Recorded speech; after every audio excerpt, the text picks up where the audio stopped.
भी मुनाफे के लिए बनी कंपनियां हैं उन पर जीएसटी लगता है, यानी कि टैक्स लगता है। जो संस्था मुनाफे के लिए नहीं बल्कि सेवा के लिए बनी है उस पर कोई टैक्स नहीं लगता। हिंदुस्तान में आज तक नहीं लगा, लेकिन इस सरकार ने सेवा के लिए, नॉट फॉर प्रॉफिट, सेवा के लिए बनी संस्थाओं पर भी टैक्स लगाने का काम किया। मैंने सरकार को टैक्स लगाने के इस बेसिक रूल के बारे में भी बताया कि टैक्स मुनाफे पे लगाया जाता है, सेवा के लिए बने केंद्रों पर और सराहों पर नहीं लगाया जाता। देश का तो पेट पाला, लेकिन पंजाब का पानी सूखता गया और आज पंजाब में हालत यह है कि 500 फीट 600 फीट जमीन के नीचे भी पानी नहीं मिलता। कि किसानों के लिए बनी ये कमेटी एक धोखा है। इस कमेटी में केवल बीजेपी के सपोर्टर, समर्थक, बीजेपी के मेंबर्स हैं। देश की माननीय वित्त मंत्री निर्मला सीतारमण जी से मुलाकात करी और दो अहम मुद्दों पे 3 करोड़ पंजाबियों की ओर से अपनी बात रखी। पहली चीज, पूरी दुनिया से सचखंड श्री हरमंदिर साहब, द होली गोल्डन टेम्पल, लाखों लोग रोज आते हैं।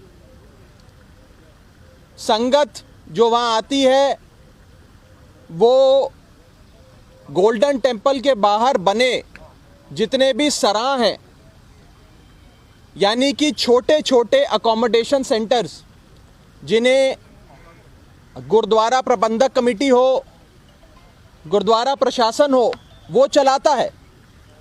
आज केंद्र में बैठी सरकार ने उन सराह पर भी, उन छोटे अकोमोडेशन सेंटर्स पर भी 12% जीएसटी लगाकर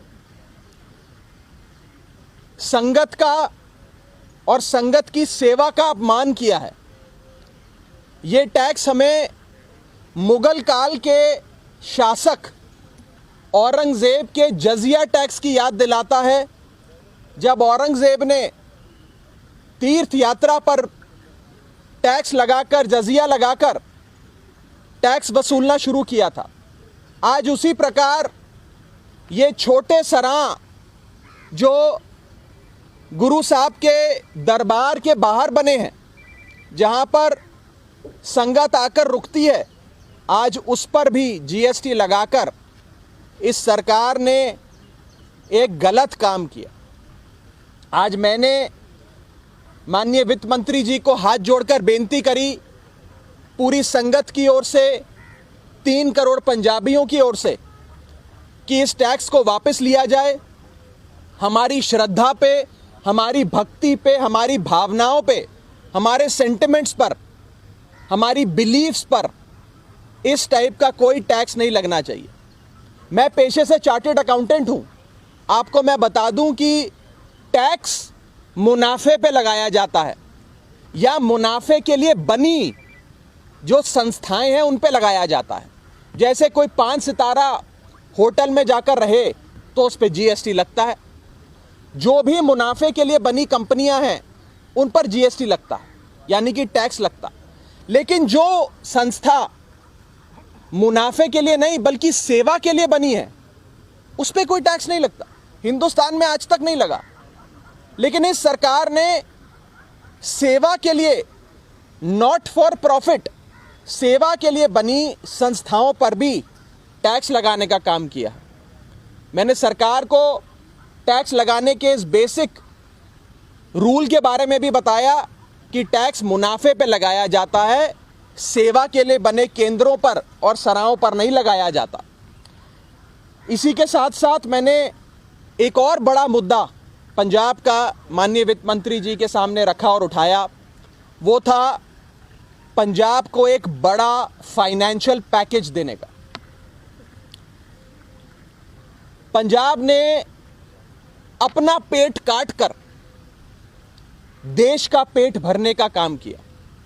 पंजाब के किसानों ने, पंजाब ने 1965 में जब देश में अनाज की कमी हुई, जब देश अनाज के एक बहुत बुरे दौर से गुजर रहा था, हमें देश का पेट पालने के लिए दुनिया भर से अनाज इंपोर्ट करना पड़ रहा था।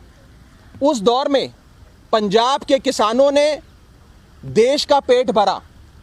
ग्रीन रेवोल्यूशन यानी कि हरित क्रांति की शुरुआत हो या फिर धान की खेती एक बड़े पद्धर पे, बड़े लेवल पे करने की बात हो, पंजाब के लोगों ने, पंजाब के किसानों ने वो करके दिखाया, जिसके चलते पंजाब ने धान की खेती करके देश का तो पेट पाला, लेकिन पंजाब का पानी सूखता गया।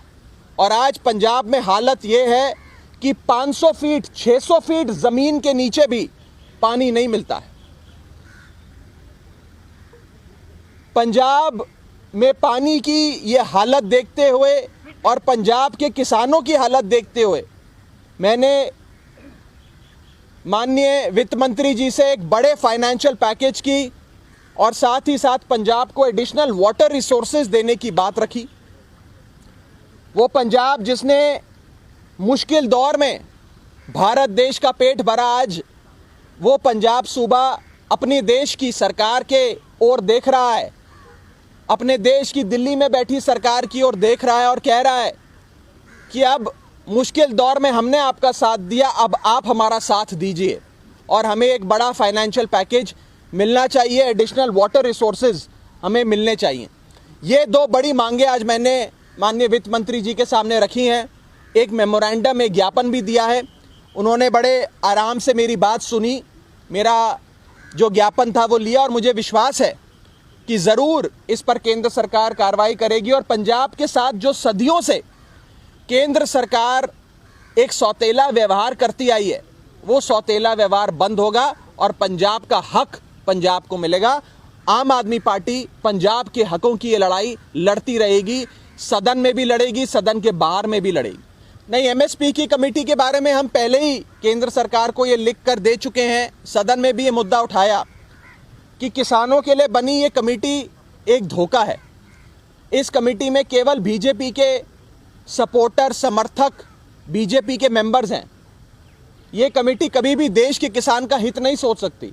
इस कमेटी को भंग करके एक नई एमएसपी कमेटी का गठन हो, जो एक बैलेंस्ड कमेटी हो और उसका सिर्फ एक ही उद्देश्य होना चाहिए, एमएसपी को कानूनी गारंटी देना। आज जो कमेटी बनाई गई है उसके टर्म्स में भी ये नहीं लिखा कि वो एमएसपी को कानूनी गारंटी देने के लिए बनाई गई समिति। देखिए, बीजेपी कांग्रेस जरूर तिरंगे को लेकर अपनी सियासत करते रहें, लेकिन बीजेपी और कांग्रेस की इस लड़ाई के बीच मैं आपको बता दूं कि दिल्ली के मुख्यमंत्री अरविंद केजरीवाल जी और उनकी सरकार, दिल्ली सरकार, तिरंगे का और भारत की आज़ादी का ये त्योहार मनाने के लिए एक बहुत बड़ा कार्यक्रम दिल्ली में करने जा रही है। उस कार्यक्रम का आयोजन दिल्ली सरकार अरविंद केजरीवाल जी द्वारा किया जा रहा है। उस सब में हम आपको भी ज़रूर निमंत्रण देंगे, जिसमें लाखों बच्चे देश के तिरंगे, भारत माता के उस झंडे को लहराते हुए दिल्ली से एक आवाज़ निकलेगी जो देश के कोने कोने तक जाएगी कि आज हम आज़ाद भारत के 75वें साल को धूमधाम से देशवासी, दिल्लीवासी मिलकर मनाएंगे और भारत माता की जय के नारे को बुलंद करेंगे।